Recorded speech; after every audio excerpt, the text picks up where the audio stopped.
Welcome, my friends, to the Bob and Brad podcast. My name is Mike Keenitz, and today I'm interviewing Dr. Ray McClanahan, who is a podiatrist and works at the Northwest Foot and Ankle Center located in Portland, Oregon. He is also the creator of the Correct Toes Toe Spacers, which we will talk about later on in the podcast. Today, we're talking about foot health, how to fix bunions without surgery, heel pain, hammer toes, shin splints, and plantar fasciitis or plantar fasciosis, depending upon what you want to call it. If you are watching this on our main YouTube channel and would like to hear the whole episode, you can find it on the Bob and Brad Podcast's YouTube channel or anywhere else podcasts are streamed. So without further ado, here is Dr. Ray McClanahan. All right, well, welcome to the podcast, Dr. Ray McClanahan. Thank you. It's great to be here. So can we start with you telling us a little bit about your background story? Happy to. Yeah, I was a very active kid. I played a lot of sports, enjoyed all of the sports that I played, but my senior year of high school, I got really interested in running and started running races and running road races and reading the magazines and so forth. But I started out my running career injured almost from the get-go, age 17. I did go off to college, but I had stress fractures and all kind of related issues that kept me out of running. Took too many Advil, got too many cortisone shots, had people recommending surgery. So my own background was riddled with injury that I don't necessarily feel like I got quality information in terms of how to get well. I then went on to my hometown where I taught high school and I coached track and field, and I was inspired by one of my co-educators to go back to medical school because that was really my life dream, was to be a sports medicine doctor. So I went out to Philadelphia and I trained at what used to be called the Pennsylvania College of Podiatric Medicine. It's now Temple University of Podiatric Medicine. And I spent 4 years out there, got a podiatry degree, moved back to Portland, and I learned surgery, thinking that was probably what would best help my own clients in my sports medicine practice. And I worked for an orthotics lab. I did a lot of operations for about 5 years. And I unfortunately was actually getting very crooked toes on my own feet. I had a bunion on both of my feet. I had what's known as an overlapping toe. For the audience, that's a hammer toe that sits up on top of this big toe. And again, I was still in pain, and this is in my late 20s and early 30s. So in 1999, I came across an article by a podiatrist by the name of Dr. William Rossi. For your audience members, it's on our website. And I received that article in Podiatry Management magazine, and it was called "Why Shoes Make Normal Gait Impossible." And that was intriguing to me because I'm interested in gait, and I looked at all of my patients' gait, and I was trained to look for certain parameters that were going to relate to their injury patterns. So I dove into the article, and I was quite shocked to find out that this Dr. Rossi, who I'd never heard about in podiatry school, traveled all around the world, and he looked at different cultures' foot structure, what kind of injury patterns do they have, what kind of foot problems do they have. And more importantly, I had my eyes open to the importance of footwear, not the way that we get it marketed to us in terms of the bells and the whistles and the airs and the wedges and this and that, but more importantly, how footwear, for a variety of reasons, which we'll talk about this morning, does things to our feet which aren't necessarily favorable or natural. And I was quite intrigued by what I read. It made perfect sense to me, and I was thinking about my own feet as well. And literally, when I read the article, I was confronted with a truth that caused me to change my practice the next day. Literally, I stopped putting people on the treadmill as the first line of defense. I started looking at their footwear and changing their footwear first before I looked at their gait or before I treated them. And it was very eye-opening for me. At the same time, I was implementing these principles in my own feet. And some things happened to my feet that my colleagues told me could not happen, and medical school told me could not happen, which was that my big toe could move out from under my second toe, and that my second hammer toe could actually get straight again. But I've got visual proof, and hundreds, if not thousands, of our patients have also taken photographs of the changes that have taken place in their feet. So while I was operating at the same time, part of the component of a bunionectomy, which is, for the audience members, correcting a bunion, is literally to cut a muscle off of the inside of the big toe. And as I'm doing this about 10 times a week, I got to thinking selfishly about my own foot and realized that I don't think I wanted anybody to cut my adductor hallucis off of my big toe. So I thought about what Dr. Rossi taught me. I started hanging out with my physical therapy friends, and I started peppering them with questions about can we rehab feet? Can we straighten toes? And I'll never forget being in the nursing home one evening. I had patients there. My physical therapy buddy had a patient there who had fallen and laid in her bed for, I think, weeks, and her whole body started to get stiff. And I'll never forget, he warmed her up methodically and worked her through ranges of motion as she was recovering. And I was stunned at how much mobility he got back. That kind of was a light bulb moment for me, inspiring me to think about, can we do these same things to feet that are stiff and to muscles like the adductor hallucis? In other words, do we need to cut it off of the big toe, or can we stretch it over the long term? And so I began this process on my own feet. I started putting single silicone spacers in between my big toe and my second toe, and my fourth toe and my fifth toe, because my fifth toe was completely under my fourth toe, and on its side. So I was basically running on my toenail. And now I know I was wearing size 9 Nike running shoes, and I shouldn't have been wearing Nike at all, and certainly not a size 9. I'm now more of a 12 in most brands. But point being, I began watching my own feet changing. My wife at the time kept saying, "Your feet are changing." And I didn't even know she was looking at my feet, but I wish I would have taken a picture back then. Now my feet are healthy and I run every day and it doesn't hurt. And I show my patients, I spread my toes out. They're wider than the ball. And so that's kind of my backstory now. Because of my experience and seeing what my patients have accomplished, it's really my passion to non-surgically help people get back in their game. Yeah, you're going for the root cause of things versus just a surgery approach, which is uncommon for a surgeon. True. Would you mind telling us a little bit about the Northwest Foot and Ankle Center? Yeah.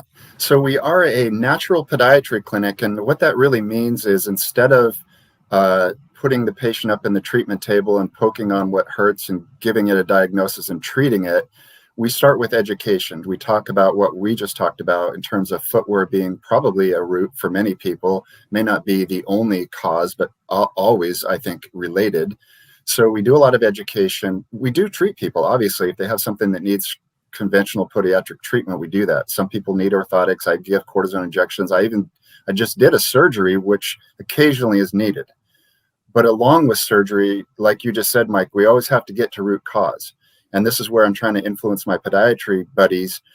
Sure, if people need an operation, do that, but then don't send them back into their same footwear, which was the root of them needing the bunionectomy or the hammer toe correction and so forth. So the difference is we try natural first, and I'd say 90% of the time people get well just with non-invasive, non-aggressive, non-expensive things.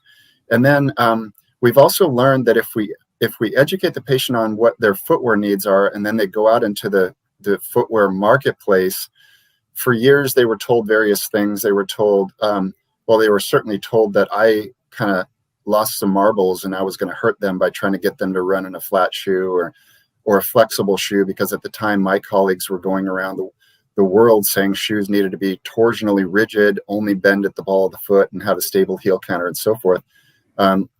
So by necessity, we realized that if we wanted folks to have the footwear that we knew would help them, we actually also have a shoe store here. So we've got a natural clinic. I've got 2 naturopathic doctors on staff with me, which we all practice the same way, even though they're naturopaths. I actually practice more like a naturopath these days than I do a conventional podiatrist. And then here at the clinic, we also have our Correct Toes headquarters. So our toe spacer also gets shipped out of here. Sure. So do you want to tell people your websites where they can find you? Because you have 2 different sites, right? We do. We've got Northwest Foot and Ankle, which is our clinic website. And we've also got correcttoes.com, which is our toe spacer website. For our people listening, sorry you can't see this, but these are what the Correct Toes look like if you're curious. So if you guys have a YouTube channel, right, too, but you just kind of have some older videos on there? I'd say the most recent one we've done is probably 6 months ago, would be my guess. Okay. Do you see clients online as well? I don't personally, but my 2 associate doctors do. Okay. So if someone wants to reach out to you, they would just go through Northwest Foot and Ankle Center? Correct. Yeah, they'd just give a call, and Megan at the front desk would get them an appointment with one of our other 2 doctors. Okay. Sounds good.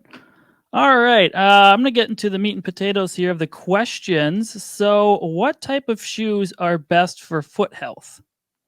Yeah. So there's probably 4 or 5 broad parameters that are probably going to be helpful for almost everybody listening. And the first feature that I would say is healthful would be having no heel elevation. Dr. Rossi, who I mentioned earlier, used to call it flat. These days, the industry term is zero drop. So in other words, the the heel is not higher than the ball of the foot. So that's the feature number one to be avoided. And the reason why you want to avoid that is they've done studies where they've taken people in heeled shoes and then flat shoes and then done an MRI on their calf muscles and Achilles tendons. And the study was done on groups of ladies. One group of ladies wore a 2-inch heel, the other went on a flat shoe or a zero drop shoe. Believe it or not, the 2-inch heeled ladies had calf muscles that were 14% shorter. So everybody in podiatry and orthopedics and sports medicine would tell you that a tight calf muscle is a root, a causative element. But what's interesting is I used to have all my runners coming in and all their calves were tight. And so I'd have them stretch and rehab. And then I'd check them a week or two later and they're still tight.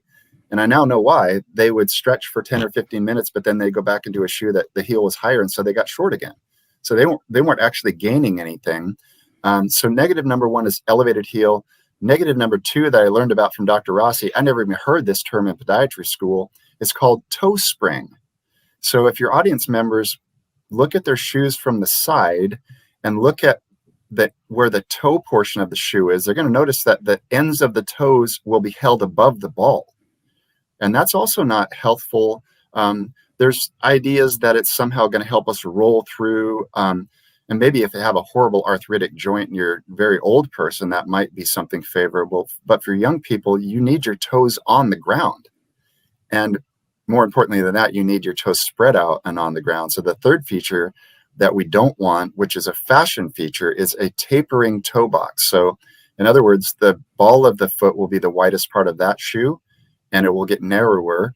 And it doesn't matter if it's a D, E, double E, triple E, it's still a triangle shaped in the wrong way, meaning that believe it or not, and the way that I encourage people to think about this is we're all born with the widest part at the ends of our toes. If you look at the baby footprint at the hospital when we're born, we're all born widest at the tips of the toes.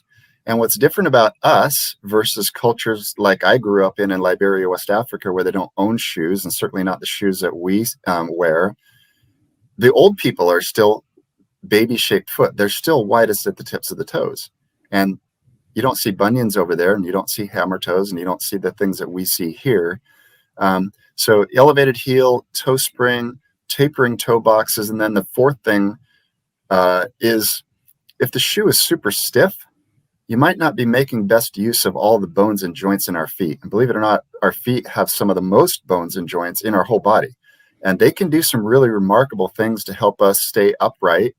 They will allow us to have these footwear design features for a long time, and we might not even hurt. But the problem with the elevated heel and the toe spring and the taper and so forth is eventually our feet learn to be shaped like that. So if you hold your foot like that for long enough, like I did, you take your shoe off and your foot looks like your shoe. So when you wear that toe spring, the calf muscles on the front of your leg also get short and tight. So if we wear the heel, the back of our leg's getting short and tight. If we wear the toe spring, the front of our leg is getting short and tight.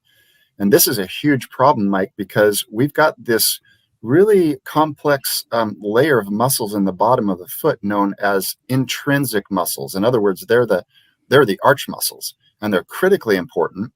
But the problem is when we shorten the back of our leg and shorten the front of our leg, those muscles get long and weak. And I know that Brad and Bob are going to appreciate this because a component of physical therapy is understanding a concept called length to tension relationship. And I learned that relationship from my physical therapy friend Jay DeSherry, who is now out here in Oregon in Bend. He's got a great book, Anatomy for Runners, and he's also recently written another book. I think it's called Running Rewired. But in his first book, he's got some really nice graphics about how if a muscle's too short, it's not functioning optimally. If a muscle's too long, it won't be able to overcome its antagonistic muscles. And that's what most people probably here listening to us, Mike, are doing unknowingly to their own feet. And then I probably would throw in another feature, which would be you don't want your shoe to be heavy, especially if you're an athlete, because they've done some studies where they've looked at the oxygen consumption in people that wear heavy shoes compared to people that wear really lightweight shoes. And think about your leg going behind your body with heavy shoe. You're going to work harder to get that shoe out in front of your body. So that would be another thing to try to avoid. And for the audience, if y'all are interested in this, we've got boatloads of information on the website that does a deep dive on all of this. Yeah, you guys have a lot of different blogs on these subjects, don't you? We do. Yeah. The heavy shoes are kind of funny. I have a friend that bought like these $200 carbon foot plate running shoes, and he's obsessed with them, and I just think they're the funniest things in the world. Because I'm running with my little Minimalist shoes, and we're just like polar opposite, but he swears by them, and I think they're just kind of a joke. But I think I spent like $65 on my shoes. I like it. That's the other cool. What's that? Do you have any like brands you recommend? I mean, I know there's tons of companies, but yeah, we have lots of brands that we recommend. Probably rather than listing them individually, I would direct your audience's attention to our shoe list. Okay. And also the website. We've got all these different brands on the website.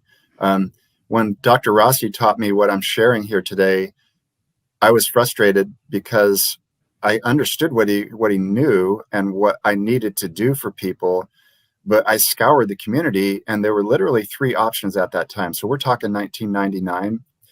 The options were Birkenstocks, which obviously you're not going to run in.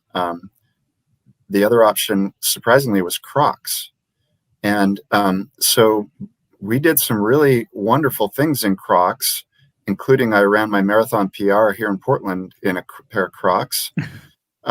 And people, I think here in Portland misunderstood us. I think they thought we were trying to like stand out or make a statement. But realistically, if you look at Crocs, they're basically what I just talked about. They don't have a higher heel. The toes aren't up in the air. You can spread your toes. They're light. So back then, my patients looked at me kind of sideways when I said, yeah, I think you should train for your 10K in your Crocs. But they did. And the ones that trusted in the recommendation in their body did really well. And I wouldn't see them in my office. I would see them at the marathon or out training or in the clubs that we ran in. Or the third option would be get something custom made, which is cost prohibitive usually.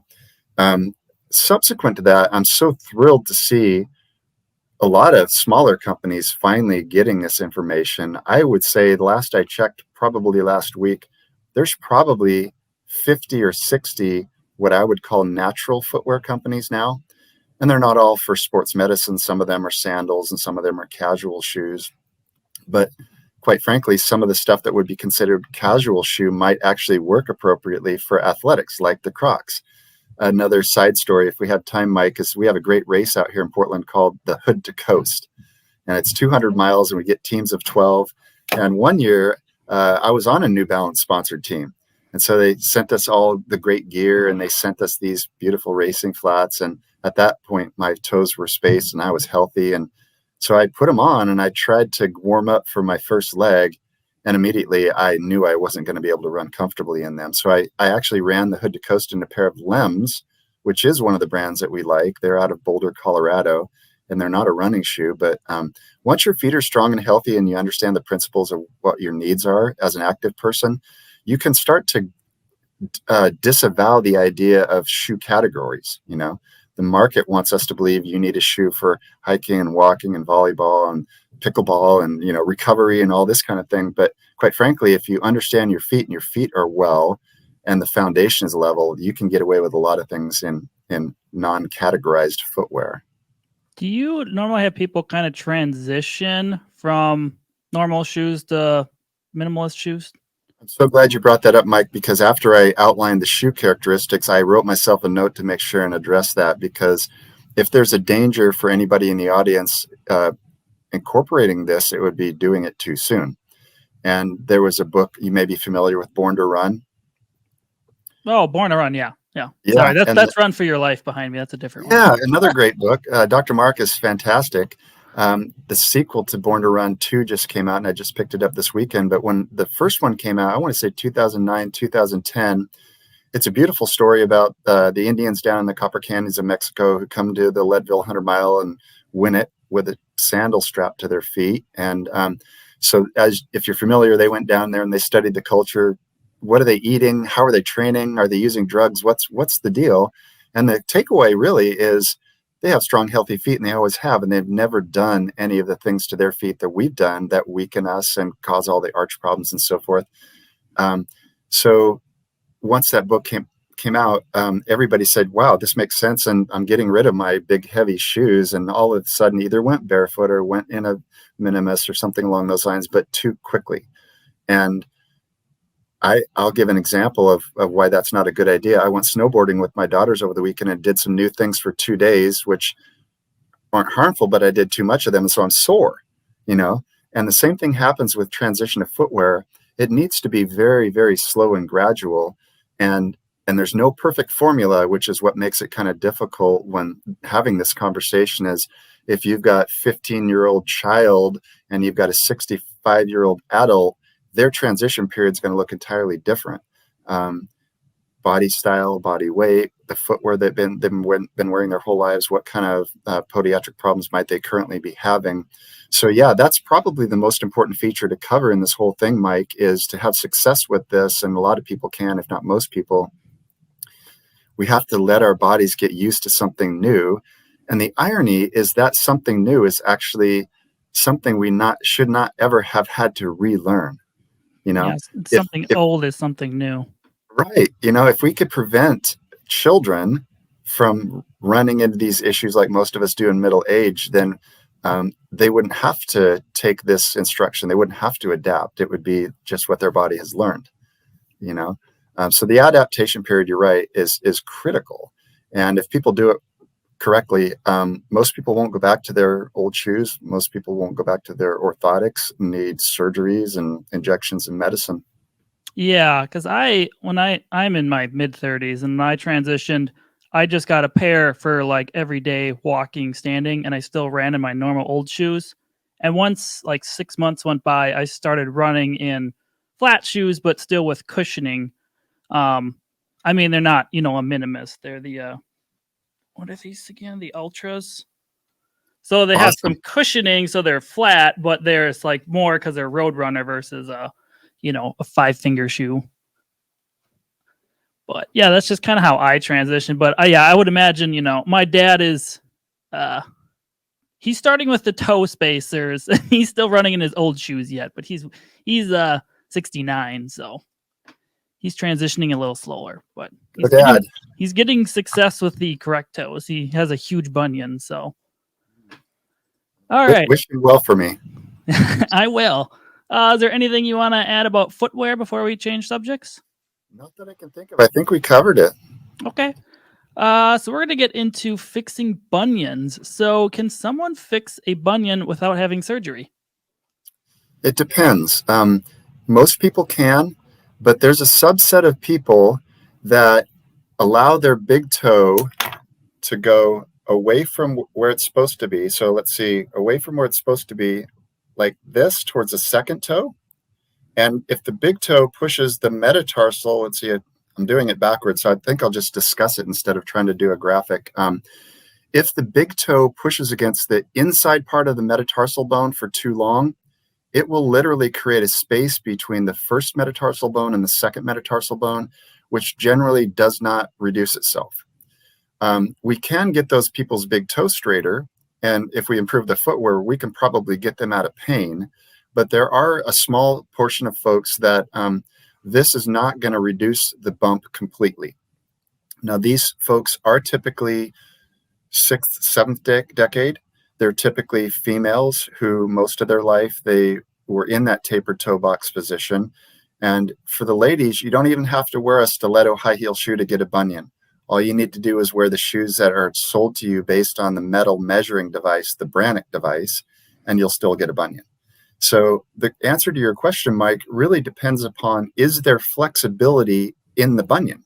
In other words, can the client take their big toe and pull it away from their second toe and make it straight? If they can do that, they'll have success with this. In other words, if they have the mobility, can wear some kind of a toe spacer, and are willing to wear the shoes like you and I wear, then they will slowly see their bunion reducing.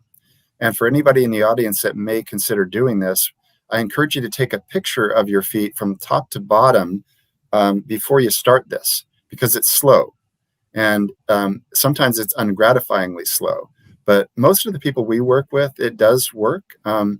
For instance, for me, it took me 3.5 years, but I would consider myself to have been a severe case.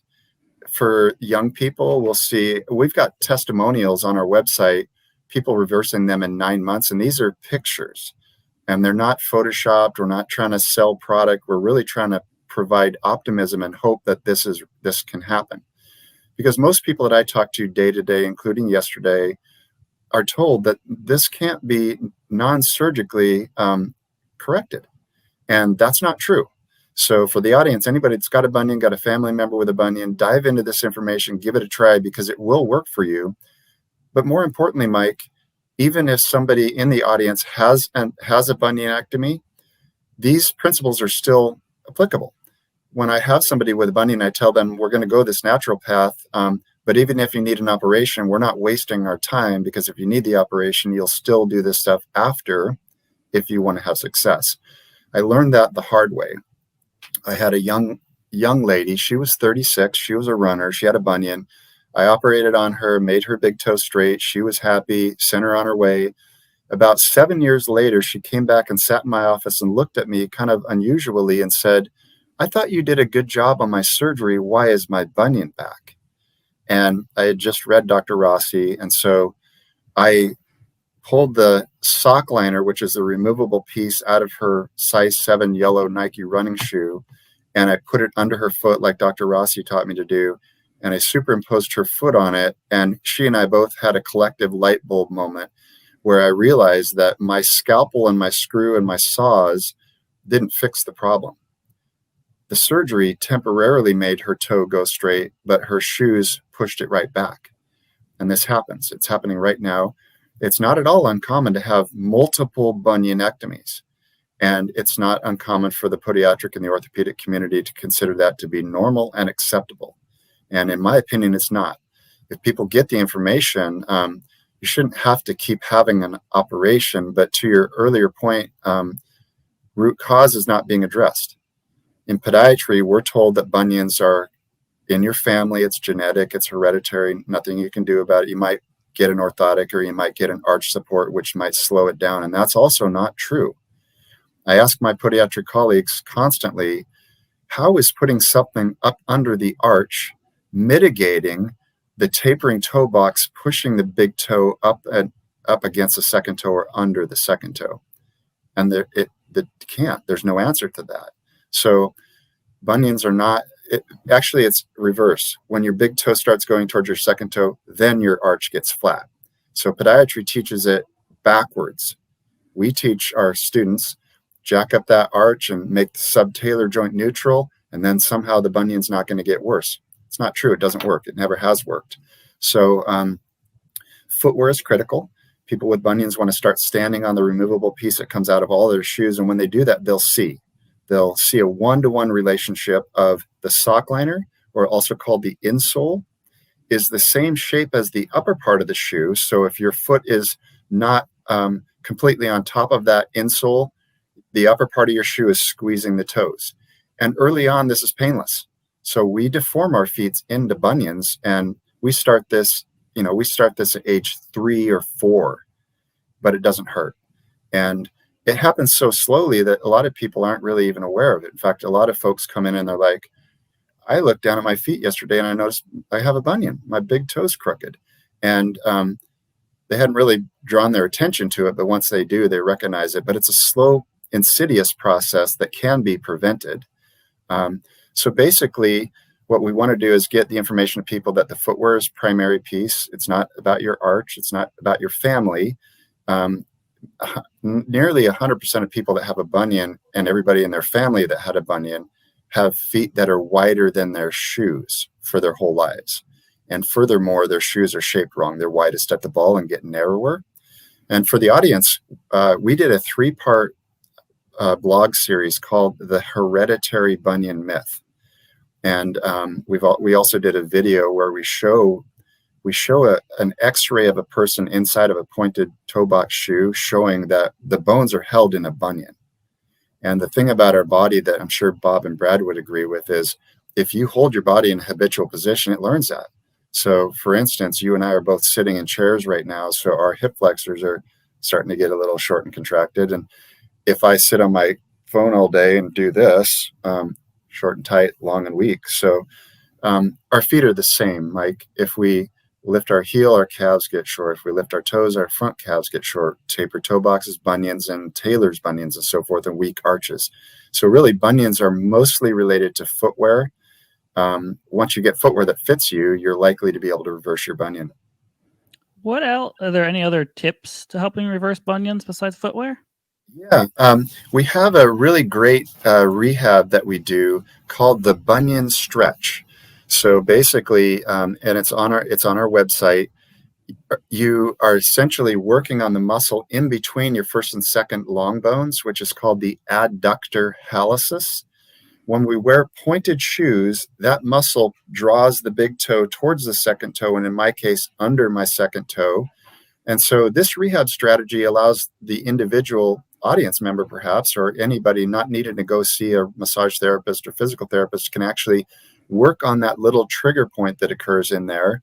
And once that muscle starts to loosen up, then the big toe is going to move away from the second toe. But I'm careful to tell people with bunions that even if they never touched their feet, never did any of this rehab, but just got properly fitting shoes and used a toe spacer, it's going to slowly change on its own. But I always like to share the rehab because mostly I do athletic work and my athletes really want to get better quicker. So we try to accelerate their recovery with doing some of these things. Yeah, and we talked about your correct toes before the podcast started, so I don't think we actually showed them yet on camera, but these are the toe spacers you guys created, correct? Correct. So do you want to tell us a little bit how these work? Yeah.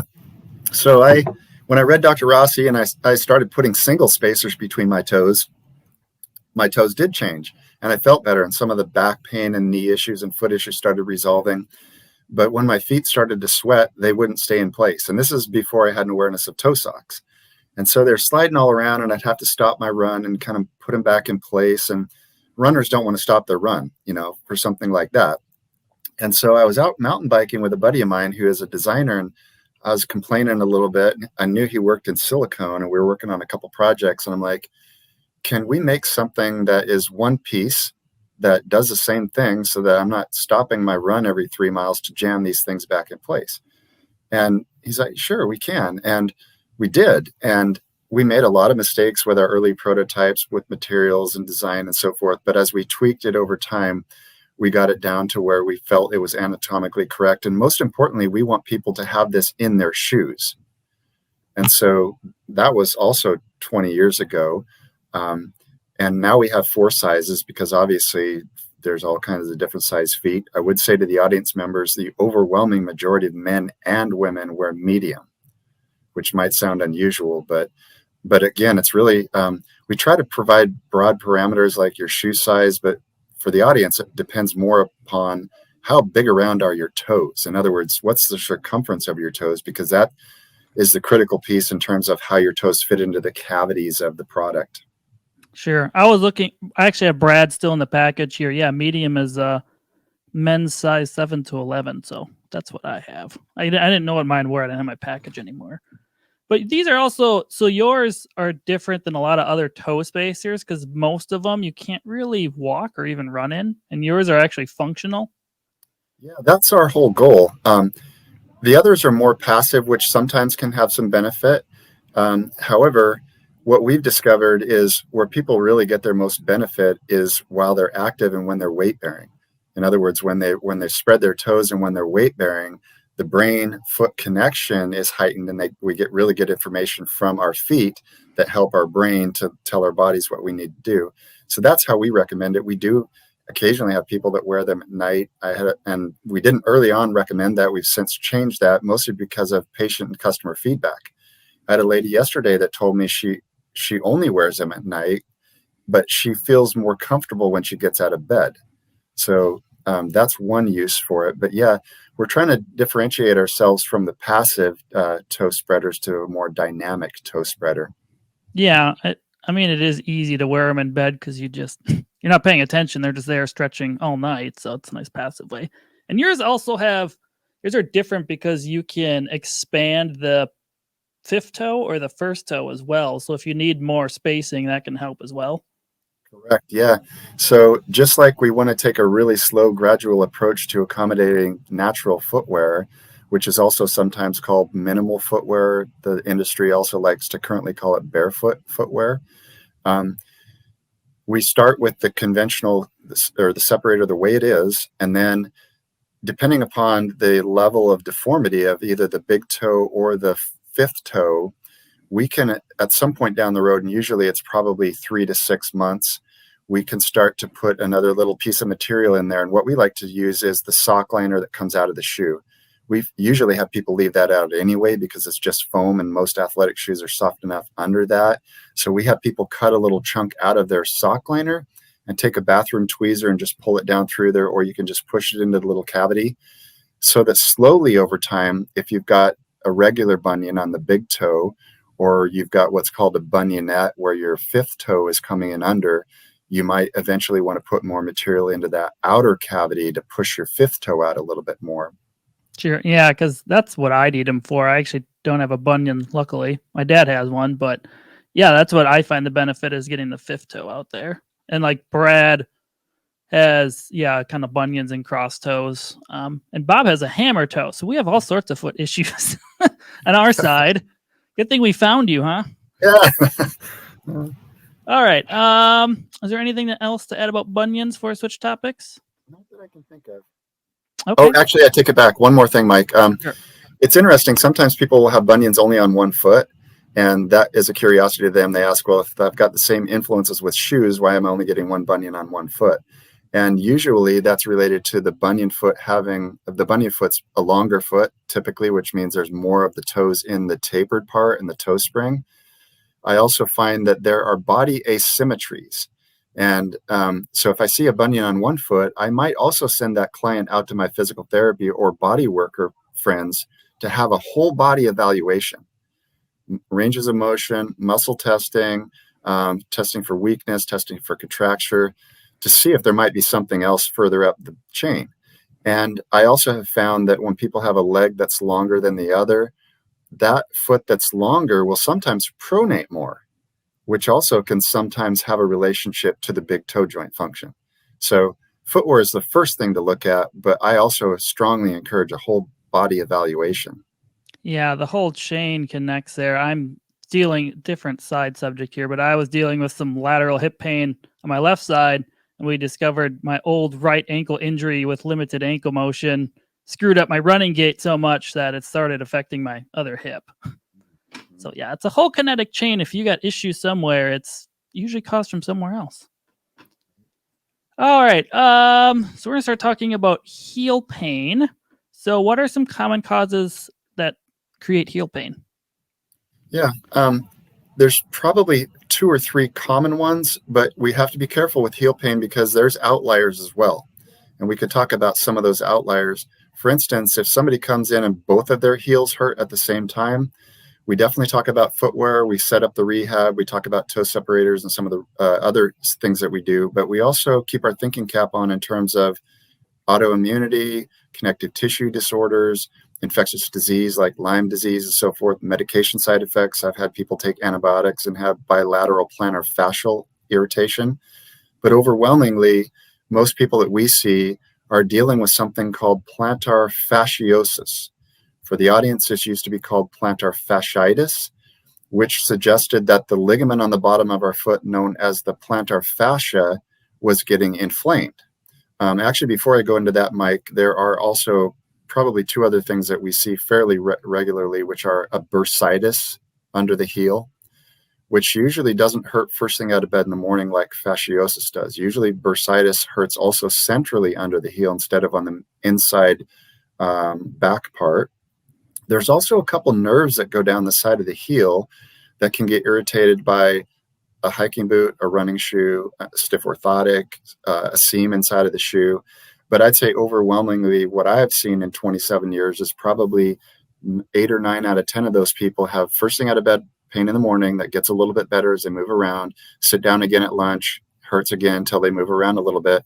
One of my medical school professors in Philadelphia, Dr. Harvey Lamont, is not only a podiatrist, he's a dermatopathologist. So he looks at tissue specimens under the microscope to find out like what kind of disease is this? What kind of inflammation is this? And he's like a lot of podiatrists and physical therapists and orthopedists that are seeing a lot of heel pain. And some statistics say it might be 40% of what we see. He did a histopathological examination of 50 of his patients, because if you fail what podiatry calls conservative therapy, which is ice and orthotics and injections and anti-inflammatories and physical therapy and maybe immobilization, you're going to get offered some kind of an operation to release your plantar fascia.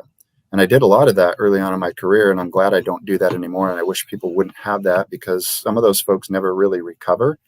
But the point is, Dr. Lamont did that operation on 50 of his patients. And during the operation, he took a piece of their plantar fascia ligament and he looked at it under his microscope. And this study is also on our website, published in 2003 in the Journal of the American Podiatric Medical Association. When he examined his specimens, nobody had any inflammation. All 50 of them had dead tissue or degenerated tissue, which was a shock and a surprise to all of us. And we'd sit around the seminars talking about, how can this be dead tissue? Because some of these people are young people. And these people are not folks that have diabetes. They're not smokers. I feel their pulses, their feet are warm, they've got hair. There's nothing wrong with their circulation until they put on the kind of footwear that we talked about at the outset of the show. And this is pivotal for anybody listening today who has heel pain, this kind of heel pain, if it's fasciosis. I'll mention a study done in 2009 in the Journal of Foot and Ankle Research, not on our website, but maybe you could look it up.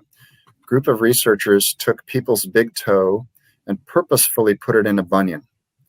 And then they took an ultrasound machine and they measured the blood flow coming into the bottom of the foot, right where people get plantar fasciosis. And when the toe was in bunion position, there was a 22.4% reduction in blood flow to the area of the heel where people hurt first thing out of bed in the morning. So it's no longer a mystery why this does not respond when we treat it as if it's an inflammatory entity.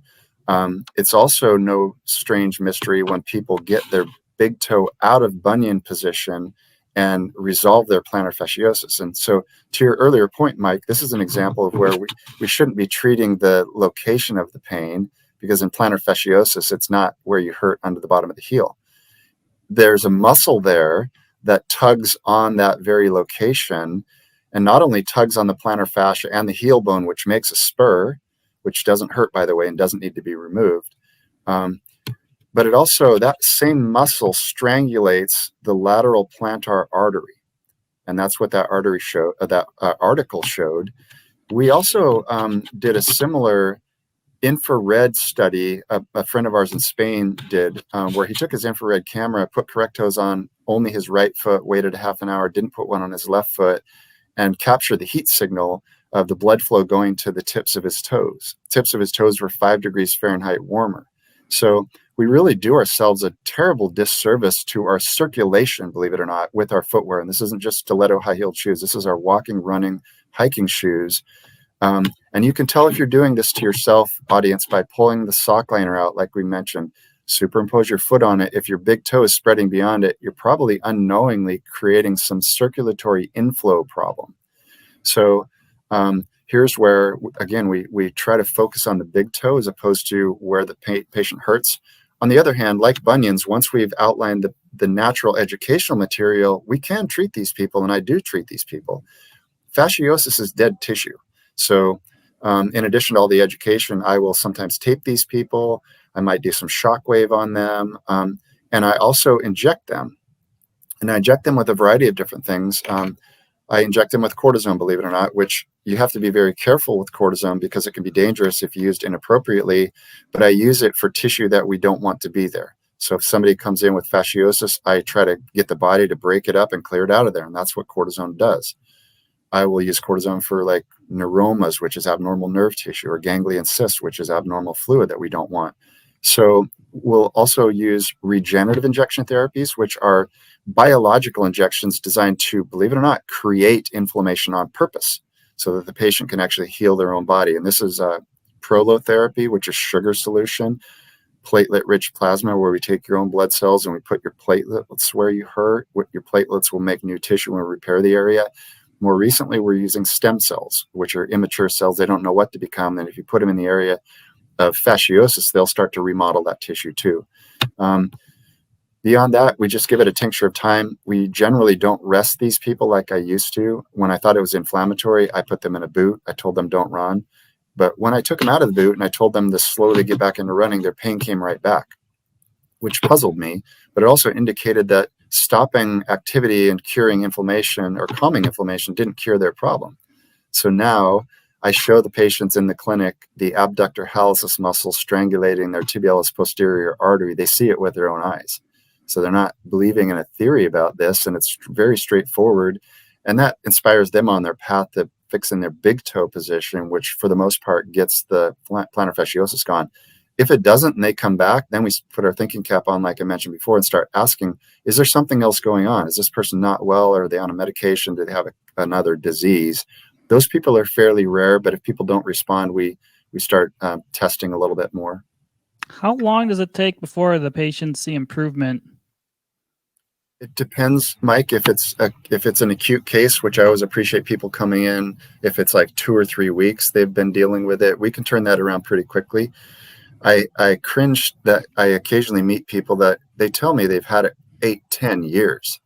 And for those people, sometimes it takes longer, but I'd say plantar fasciosis is probably one of the things we have the most success with turning around. So, but it's quite variable. I'd say, well, as far as I know, we get everybody well because they don't come back and we see them at the race or we follow back up with them. We actually early on had a journalist come to see us and write an article for Running Times magazine because he was also an ultramarathon coach. One of his athletes had chronic plantar, and she came to us and literally we put her in Crocs and she was better in 2 weeks. And when you treat it like plantar fasciitis, it's very uncommon to have a 2-week turnaround. So he contacted us and he's like, what are you doing? You know? And he thought it was some kind of weird placebo or some kind of woo-woo that I had done, but literally her foot was positioned naturally. She got her blood flow. She healed her dead tissue. So it can happen quicker than a lot of people think. And believe it or not, we have full-grown males weeping in the office over this problem. Because some of them are in the military, and if you can't run and you can't do what you need to do, you can't be a soldier. So it's very gratifying, but it's highly variable. And as I shared a moment ago, Mike, some of these folks don't just have plantar fasciosis. They might have a leg that's longer, or they might have a weakness, or they might have a disease. So all of that needs to be factored in as well. What do you do if someone has a longer leg? Usually we send them for what's called a standing upright limb length inequality study. So they're getting an X-ray or a CAT scan of their femur and their tibia. And then the imaging facility sends us a report. And then we figure out, if it's a structural, meaning the bones are longer, we will use full length lifts under their short foot or the short leg to lift their whole foot instead of doing a heel lift, which basically is like having a high-heeled shoe on one side only. So heel lift is commonly prescribed. I saw one yesterday, but the problem is that patient's hips might be symmetric and level, but she's likely going to see somebody down the road for fasciosis or ball of the foot pain because her calf muscles are going to get tight. So we do the study. Once we know what the values are, if it's not very much at all, we'll try to do it within the shoe. We also take the sock liner out of the long limb side to try to drop the long limb side some. If somebody has a large discrepancy, we'll send them to the cobbler, and the cobbler will cut the sole off their shoe, put however much material we need, and then glue the sole back on. So there's many ways of skinning that cat. But it's also critical to pick that up, because that will create arthritis and back problems and hip problems if we don't. Sure. I've never worn Crocs. What, they stay on your feet pretty well then? Back when I ran the marathon, there used to be a lace-up version. Oh, okay. So I had a toe sock on, I had my toe spacers on, I had a metatarsal pad, and those lace-up Crocs.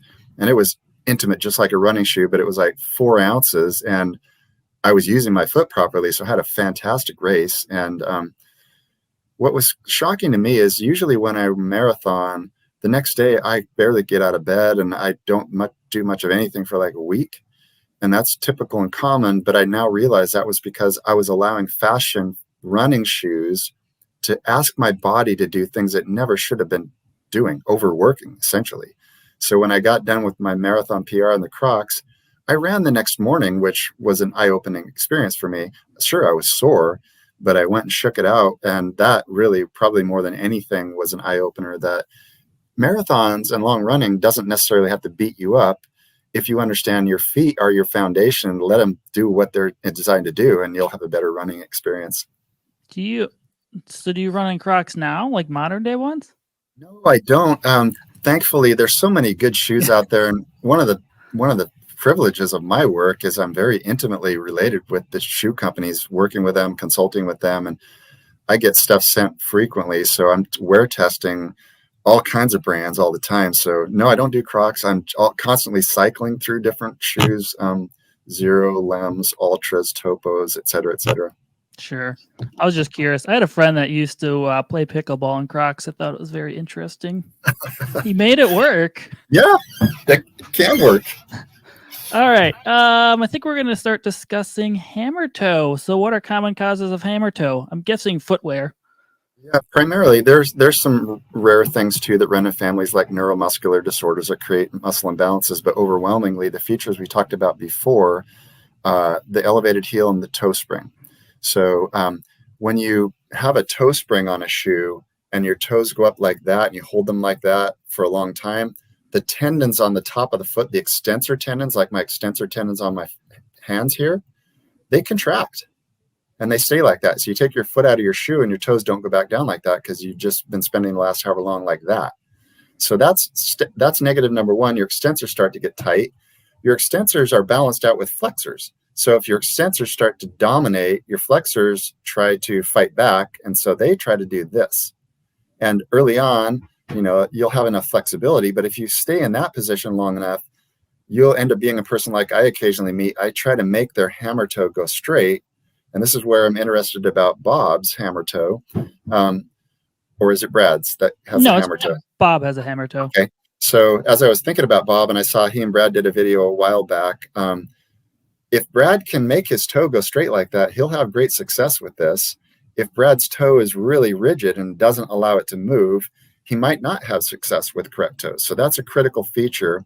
If it's reducible and flexible, to Bob's point, when he sent me an email the other day, he noticed that there's material on the top. And he's right. That is designed to push that extensor back down. The ground reaction force is going to put the flexors back up if you're in a flat shoe. And then we use a metatarsal pad to further pull those toes down. That, coupled with spreading everything out, holds that toe in proper alignment. And then we take whatever time Bob needs or the audience members need to flatten out that reducible toe. And again, it's going to depend upon how long it's been like that. Mine got so bad it was on top of my big toenail. So it took me longer than it might take Bob, or it might take somebody else. If we catch it early, like bunions, it'll resolve really quickly. And again, I'll encourage the audience members to take a picture of this to start, because again, it's slow. But eventually you'll notice you won't have it anymore. If I showed my toes are flat on the ground. But the key is whether or not they're flexible.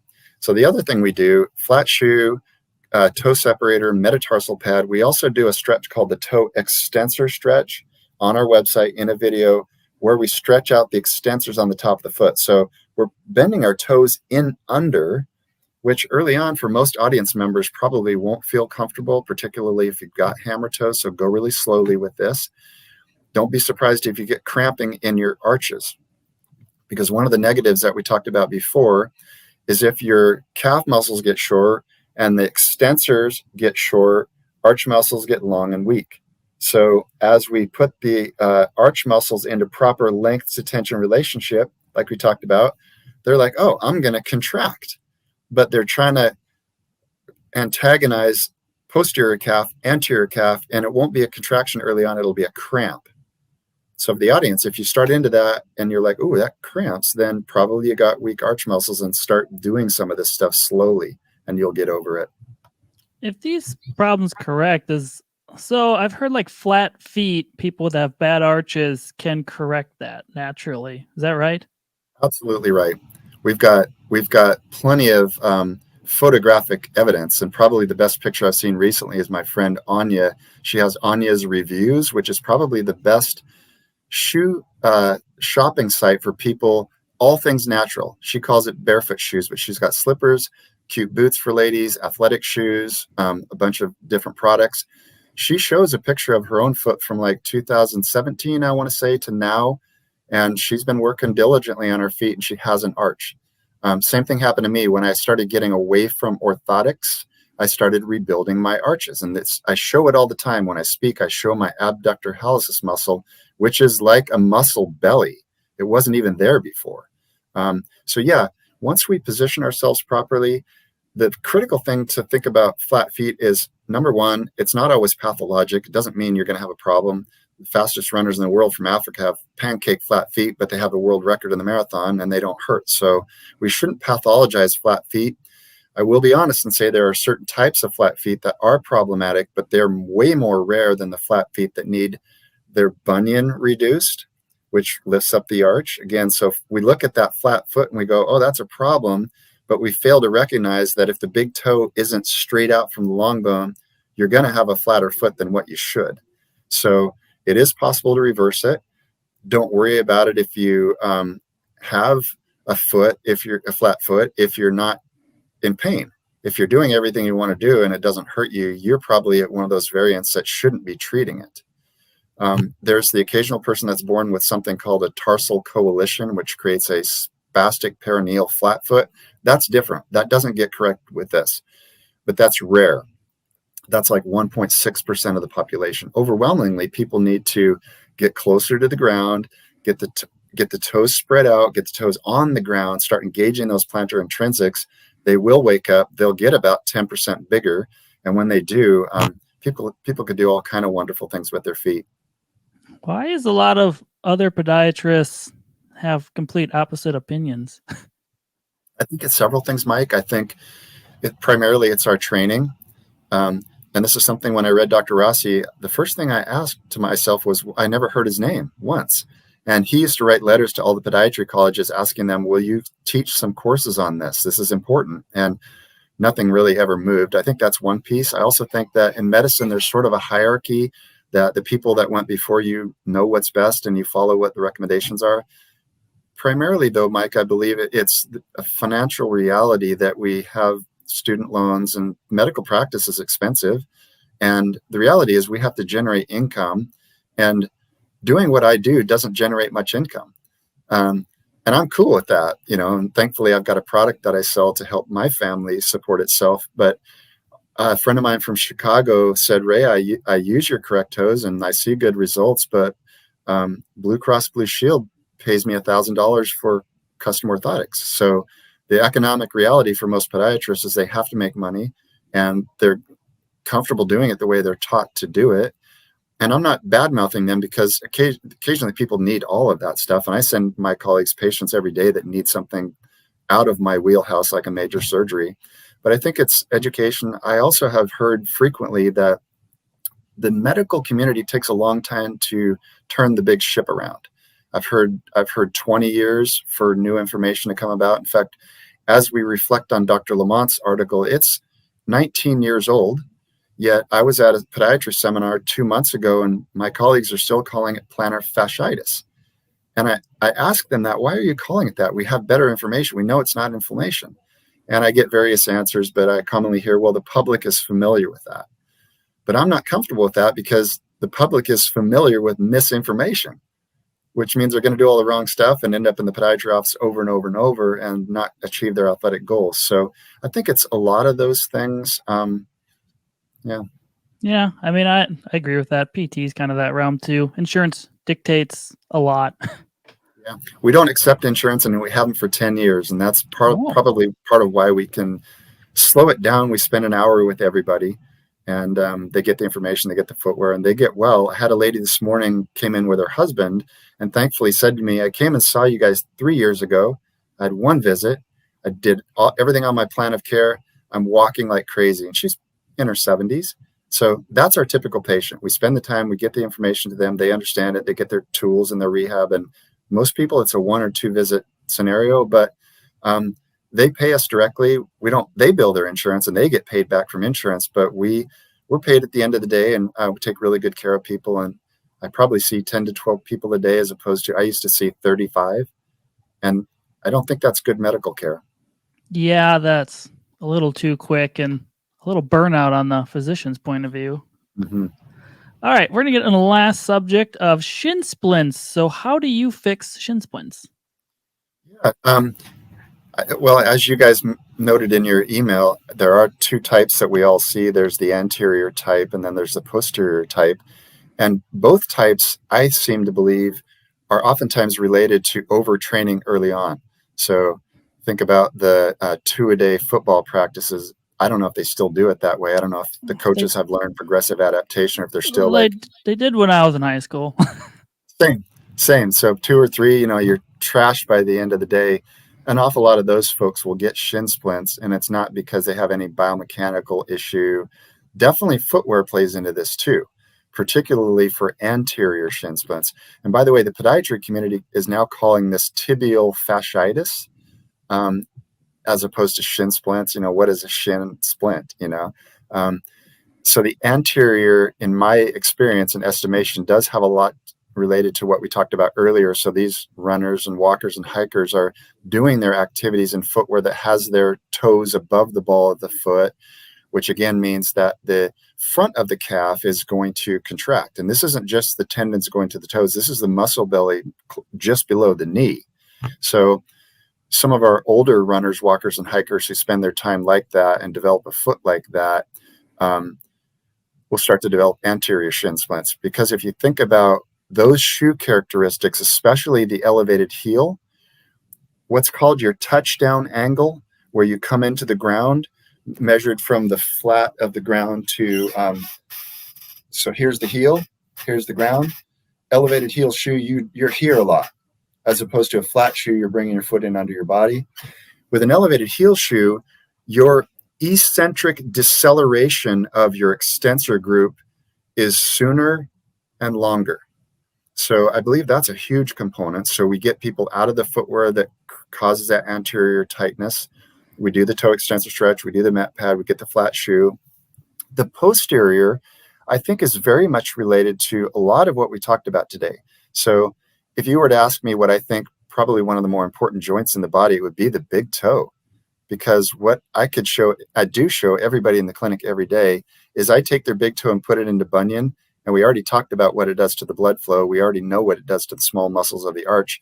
But I show people how their arch collapses, their tibia internally rotates, their knee is now in valgum coming to the inside, hip is internally rotated. So I think when we wear those shoes like that and our big toe is over towards our second toe, I don't think our flexor hallucis longus or our digitorum longus, long muscles on the bottom, are adequately doing what they're supposed to do. And I think the load gets shifted onto tibialis posterior. So when I check these folks, it's probably like the folks you guys see. Their pain is kind of along the medial tibial crest. And so I get their big toe out, which helps flexor hallucis longus be more functional.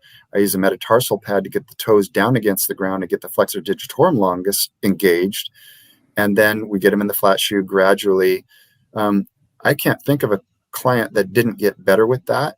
Now, occasionally we see stress fractures, obviously. I treat runners, and I literally had a runner a few years ago. She had documented bilateral tibial stress fractures, and she would not stop running. And my good friend was her coach, who used to be a training partner. And so occasionally we see things that aren't anterior or posterior shin splints. And the big thing, too, you got to be concerned about, I know you know, is compartment syndrome. in athletic population can sometimes masquerade as shin splints. But I think the garden variety is going to respond really nicely to everything we're talking about. Sure. I know I don't have this on the questions, but I'm presuming footwear has a lot to do with ankle injuries as well. It sure does. In fact, I cringe to think, and I wrote articles in Walkabout magazine, and I've got articles on my website about, I used to make orthotics for everybody, and we've got a beautiful trail here in Portland, and sometimes the trail is like this, and sometimes the trail is like this. And what I had to learn the hard way is, as you know, orthotics are trying to supinate feet most of the time. Occasionally we'll make an orthotic to pronate people, but typically we're doing this to people's feet.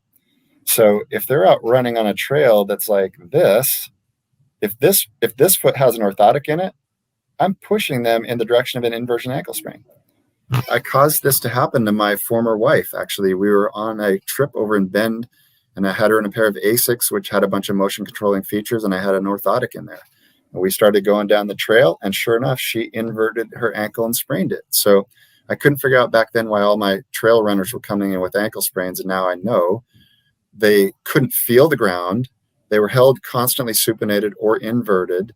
And the other thing about the toe spring and the taper is your fifth toe is supposed to be a lever.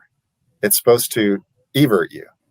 And if it's in under your fourth toe and you start to invert, there's nothing there to keep you from inverting. And we did a video on this mostly as it relates to basketball shoes, because obviously there's a lot of basketball players spraining their ankles. But so we get people close to the ground. We get them feeling the ground. We get their foot under their body when they land. Every once in a while, I'll be walking around here in Portland, and I'll see a lady walking in like a dance coat clog, which somebody told her is super healthy, and she'll step up on a curb and boom, she's down, and they don't know why. They think it's a good shoe, but then I'll show them the rigid wooden arch support, and I'll show them how their heel is 3 inches off the ground, twice as high as the ball of their foot, and they're constantly inverted and can't feel anything. Recipe for disaster. So I see very few ankle sprains these days, very few. Do you do anything for athletes that have to wear like cleats? Because are there wide toe box cleats? There's a group in Longview, Washington that is making some. I don't know if they've launched them yet or not. I think they're calling themselves Code Footwear, CODE. It's going to be custom scanned footwear. So we'll take an athlete, we'll take a view of their foot, and they'll get a cleat made specifically for that shape so that they can wear spacers and not have their toes pinched in. Yeah. Okay. Yeah, I know they whatchamacallit just released lifting wide toe box shoe. Aaron Horshig, yeah, a great option for that community. Of our soccer players play soccer in what's called True Links. It's actually a golf shoe, but it's shaped naturally and it's got lugs on the bottom. So here's an example of what I mentioned early on. I will encourage the audience not to let the market categorize footwear, because you can do some wonderful things. Like you said, your friend played pickleball in Crocs, so if you understand feet and what feet are supposed to do, it makes things so much clearer. Yeah, he also had American flag Crocs, by the way. Right on. I think they had a fuzzy insole too. He's interesting. All right. Well, is there anything else you'd like to discuss or mention? Not that I can think of, Mike. The only thing I would share is just really for the audience, take your time with all of this. Don't push through pain. Don't limp. If everything's going fine and your body's accomplishing this, you're going to have a better existence, but nothing should hurt. Okay. Well, thank you for joining us. If you want to find more information about Dr. Ray McClanahan, you could check out Northwest Foot and Ankle Center, or you could check out his Correctos website as well. Thank you for joining us. Thanks, Mike.